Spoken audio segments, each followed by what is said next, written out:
अस्सलाम वालेकुम students. FSc part 1 biology chapter number 1 में आज का जो हमारा टॉपिक है वो है इंडिविजुअल लेवल।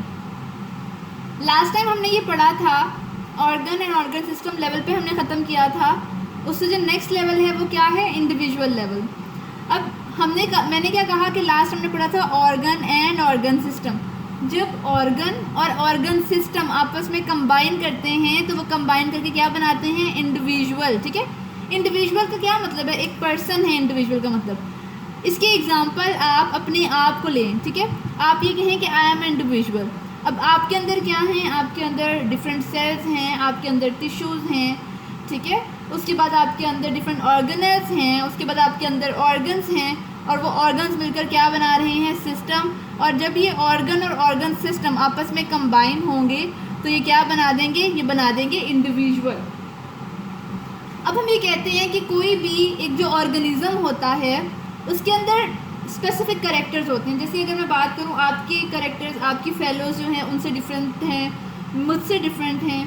हमारे कुछ जो कैरेक्टरिस्टिक्स हैं वो सिमिलर हो सकते हैं, लेकिन हमारे सारे के सारे कैरेक्टरिस्टिक्स किसी से भी नहीं मिलते। इसलिए हम ये कहते हैं कि ये जो कैरेक्टरिस्टिक्स में ये जो डिफरेंस है, इसकी वजह से एक पर्सन जो है वो दूसरे पर्सन से डिफरेंट कंसीडर किया जाता है। वो डिफरेंट लुक्स में भी डिफरेंट है, वैसे कुछ जो है कैरेक्टरिस्टिक्स वो भी डिफरेंट हैं। अब हम ये कहते हैं कि जो हमारे सिस्टम है बॉडी के सारे, वो आपस में कोऑर्डिनेट करते हैं। ऐसा नहीं है कि एक जो सिस्टम है वो अपना काम परफॉर्म करे तो उसका दूसरे से कोई लेना देना नहीं है, ऐसा नहीं होता।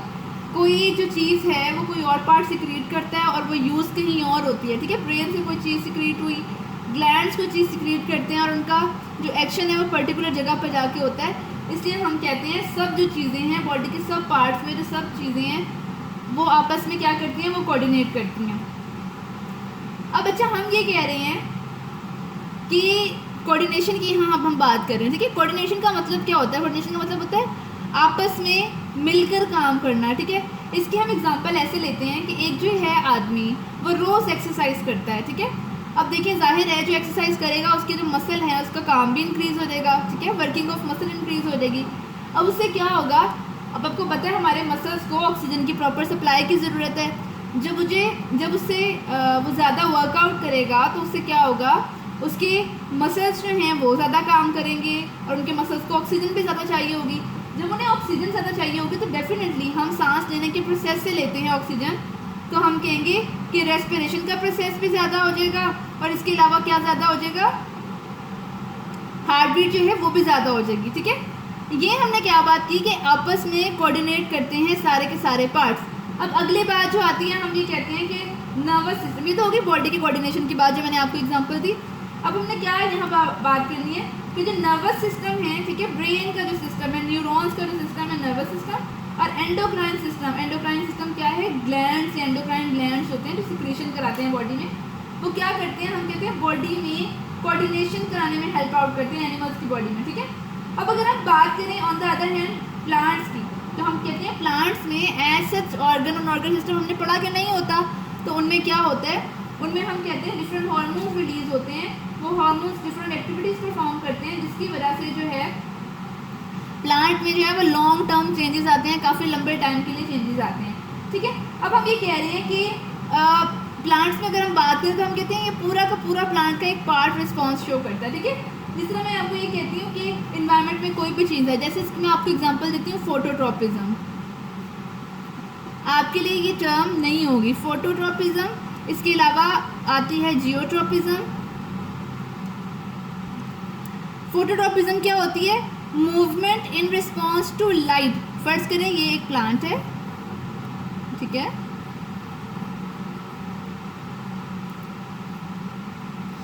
ये प्लांट जो है इसको यहाँ से लाइट मिल रही है। ठीक है, ये क्या है, सोर्स ऑफ लाइट। ये मैं आपको क्या बता रही हूँ, फोटोट्रॉपिज्म। यहाँ से लाइट पड़ रही है तो प्लांट जो है इस लाइट के रिस्पॉन्स में इस तरफ मूव करेगा। जहाँ से लाइट पड़ रही है उस तरफ प्लांट की मूवमेंट होगी। ठीक है, movement, phototropism is the movement in response to light. ठीक है, geotropism is the movement towards the earth. ये अर्थ है, ये ज़मीन की तरफ मूव करना शुरू कर देगा, प्लांट नीचे की तरफ ढलना शुरू कर देगा। तो ये बच्चों क्या है, ये है मूवमेंट की टाइप्स। ठीक है, कि प्लांट जो है उसका अलग अलग पार्ट, ऐसा नहीं होता हम कहेंगे लीफ जो है वो मुँह सिर्फ नीचे चला जाएगा अगर वो टूट के गिरता है तो वो उस सूरत में नीचे जाएगा। अब हम यहाँ ये बात करते हैं, हमने यहाँ ये बात की जो प्लांट है वो पूरा रिस्पॉन्स शो करता है किसी पर्टिकुलर चीज़ के अगेंस्ट। अगली जो हमारी बात है, अगला हमारा जो है वो है पॉपुलेशन। पॉपुलेशन क्या होती है बेटा? हम कहते हैं population is a group of living organism of the same species living in the same place at the same time. अगर हम बात करें, हम एक पॉपुलेशन है, ठीक है। अगर मैं आपकी क्लास की बात करूं तो आपकी क्लास में जितने बच्चे हैं वो सब ह्यूमन बीइंग्स हैं, तो हम कहेंगे ग्रुप ऑफ लिविंग ऑर्गेनिज्म, ठीक है। आप सब लिविंग ऑर्गेनिज्म है ऑफ सेम स्पीशीज, सब होमोसेपियंस हैं, सब ह्यूमंस हैं। वो क्या कर रहे हैं? Living in the same place, वो एक जगह पर रह रहे हैं और वो सेम टाइम में रह रहे हैं। एक जगह पर मौजूद होना, इसे क्या कहते हैं? इसे हम कहते हैं पॉपुलेशन। अब बेटा अगर इसकी एग्जांपल जो आपकी बुक में दी हुई है वो आई है कि number of rats in a rice field. अगर हम बात करें जहाँ राइस वगैरह पड़े होते हैं वहाँ क्या होते हैं? वहाँ रैट्स होते हैं। तो ये इसकी एग्जांपल है, number of rats in a rice field. इसके अलावा एग्जांपल है the number of students in the biology class, ठीक है। अब अपनी क्लास की बात करें तो उसमें जितने भी बच्चे हैं वो क्या है? वो एक पॉपुलेशन शो कर रहे हैं। अब हमने ये कहा कि ऑर्गेनिज्म की निस्बत जो पॉपुलेशन है कोई हायर लेवल, ऑब्वियस सी बात है बेटा, एक ऑर्गेनिज्म लेवल और एक पॉपुलेशन लेवल। अब हम ये क्या कहते हैं कि पॉपुलेशन में जो ग्रुप है वो हमेशा सेम स्पीशीज का होता है। और क्या होते हैं? अब हम ये कह रहे हैं कि पॉपुलेशन के जो है ना कैरेक्टरिस्टिक्स कुछ होते हैं। उसमें सबसे पहला जो कैरेक्टर लिखा हुआ है वो लिखा हुआ है जीन फ्रीक्वेंसी। जीन फ्रीक्वेंसी क्या होती है कि नंबर ऑफ जीन्स कितनी हैं एक सर्टन पॉपुलेशन में, ठीक है। अब क्या है जीन फ्रीक्वेंसी क्या होती है? Number of jeans of a character in a population, ठीक है। एक जो पॉपुलेशन है उसमें एक कैरेक्टर की कितनी जीन्स हैं। अगर जीन फ्लो की बात करें, नेक्स्ट है जीन फ्लो। जीन फ्लो का मतलब क्या होता है कि डिफरेंट पॉपुलेशन के दरमियान जीन्स जो हैं वो कैसे मूव करती हैं, माइग्रेट कैसे करती हैं। अब मैं ये बात करती हूँ कि एक ही ह्यूमन की पॉपुलेशन है, ठीक है, ह्यूमन की पॉपुलेशन, और एक है एनिमल की पॉपुलेशन। यहाँ से यहाँ जीन का मूव करना, ठीक है, ये एक एग्जांपल ले सकते हैं। बल्कि अगर हम इसको ऐसे लें, हम एक ही होमोसेपियंस की एग्जांपल लें, ये क्या है? ये है इंसानों की, होमोसेपियंस की ही एक पॉपुलेशन, ये भी होमोसेपियंस की पॉपुलेशन, लेकिन ये अलग अलग जगह पर अलग अलग टाइम में रह रहे हैं। तो इनके दरमियान जो जीन का एक्सचेंज है उसे हम क्या कहते हैं? इसे कहते हैं जीन फ्लो।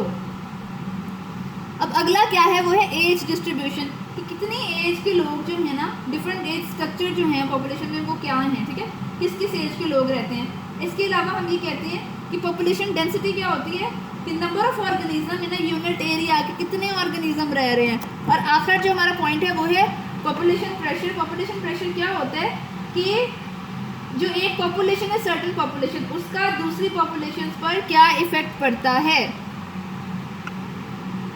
अब बेटा ये हमारा